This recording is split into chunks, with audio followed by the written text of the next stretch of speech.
మీరు సముద్రమంతన్ లీల ఆలకించారనుకోండి, ఆ భాగవతంలో చాలా అందంగా వస్తుంది ఆ ఒక ఘటన.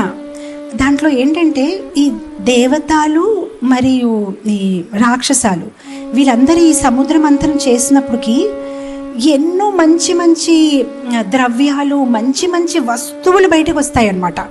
సో వాళ్ళందరూ ఇంకా చూసి ఆశ్చర్యపోతారు. కానీ వాళ్ళు చాలా చాలా పేషెన్స్గా ఉంటారనమాట.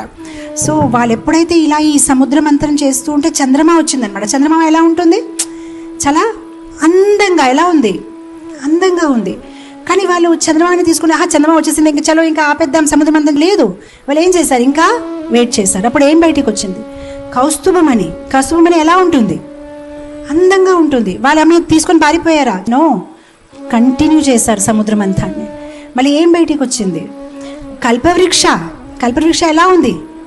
అందంగా ఉంది. అది చూసినా ఎవరికైనా ఓకే, మనకు అన్నీ వచ్చేసినట్లే. కానీ కూడా వాళ్ళు పేషెన్స్గా ఉన్నారు. ఆ తర్వాత ఏం వచ్చాడు? Airavat. Airavat is a elephant. So ఎలా ఉంటాడు ఐరావత్? అందంగా. కానీ వాళ్ళు ఏమైనా ఆపారా? కంటిన్యూ చేశారు. ఉచ్చేశ్వర. గుర్రం బయటికి వచ్చింది. ఎలా ఉంటుంది ఆ గుర్రం? అందంగా ఉంటుంది. ఆపారా? లేదు. అప్సరాలు వచ్చారు. ఎలా ఉంటారు వాళ్ళు? అందంగా ఉంటారు. అందంగా ఉంటారు.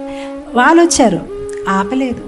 ఏం చేశారు? వాళ్ళు వెయిట్ చేస్తూనే ఉన్నారు. చివరికి ఏమొచ్చింది? అమృత కలశం. కానీ ముందే అది తీసుకొని అయ్యో మనకి ఇంకా అయిపోయింది, చలో చలో చలో వెళ్ళిపోదామంటే అదే అవుతుంది భక్తిలోని. లాభ, పూజ, ప్రతిష్ట అన్నీ దొరికేసింది. ఇంకా దాట్స్ ఇట్, నాకు ఇంకా చేయవలసింది ఏమీ లేదు. నో, అది సైడ్ డిషెస్. ఇంకా మెయిన్ వస్తుంది. Just wait.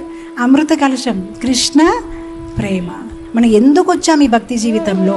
కృష్ణ ప్రేమ, రైట్? సో మనం చాలా పేషెంట్స్గానే దానికోసం వెయిట్ చేయాలి.